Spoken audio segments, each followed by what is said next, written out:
I'll never forget this very interesting story of a married man who came to me, I think, 3 months into his marriage. And then he said, I can't believe my wife is pregnant already.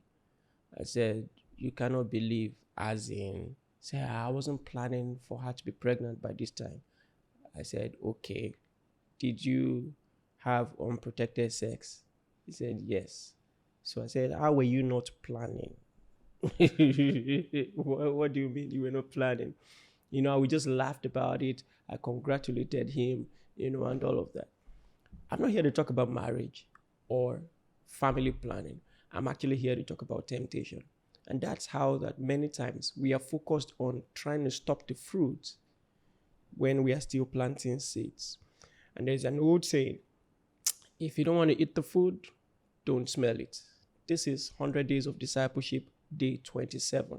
And I'm taking you on a journey of Christian discipleship with 100 teachings that will just set you up on a basic foundation. All right. And like I already just opined in the introduction, when it comes to overcoming temptation, you have to control your exposure. A lot of people, they are dancing in the fire, expecting not to be burnt. And you're not Shadrach, Meshach, and Abednego. One of the surest ways to overcome temptation is to control your exposure. All right. See, let me tell you this. When it all comes down to it, we are all getting better, getting stronger at overcoming temptation. But some of us, our environment is just wrong. And some people expose themselves so poorly that even the best of us will scarcely stand if they were in their shoes. And that is why the best and most effective way to overcome temptation is to avoid it as much as possible. The godly advice still remains: flee youthful lust. 2 Timothy 2:22.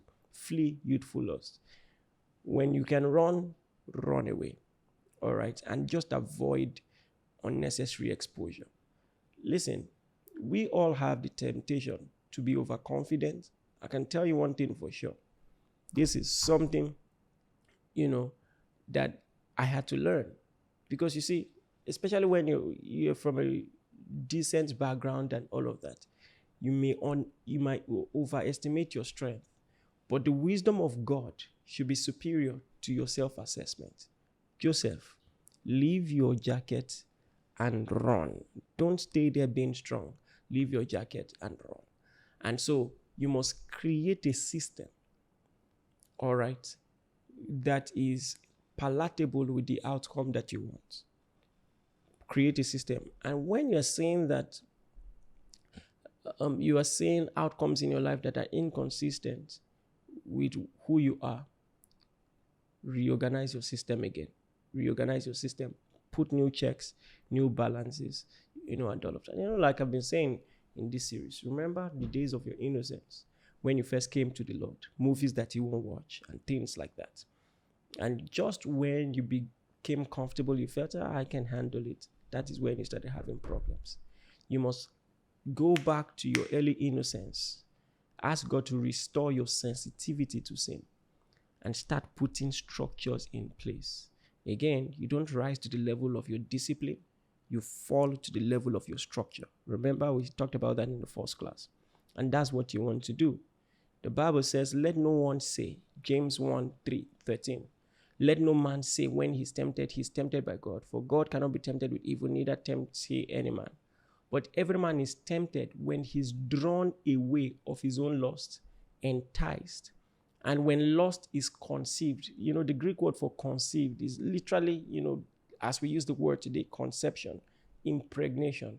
And that's why I started with that illustration of the pregnant man who was surprised that his wife with whom he was having unprotected sex got pregnant. So you can be planting seeds and be surprised that, it is germinating, So it says when lust is conceived, it brings forth sin.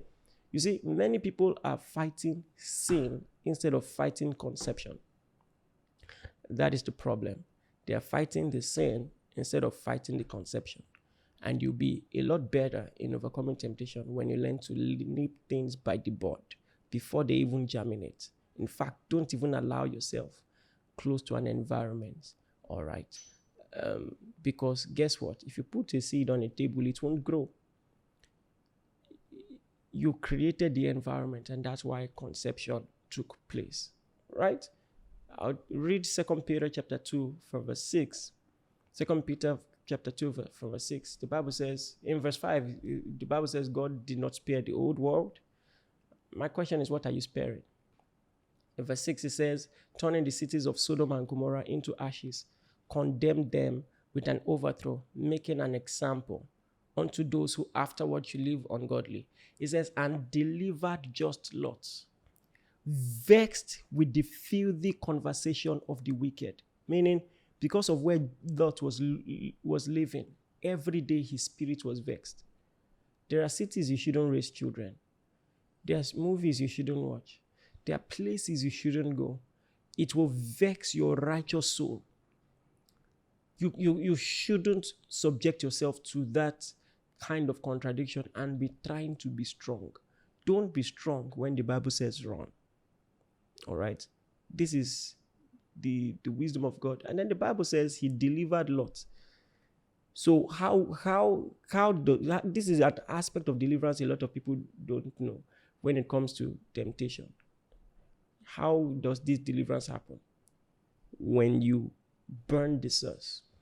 When you have enough discipline to say, you know what? Every other person might be handling a smartphone well, but maybe I need a fast from this. Maybe I need to do without this for a while. All things are lawful, not all things are expedient. Create a structure of discipline in your life if you really want to grow.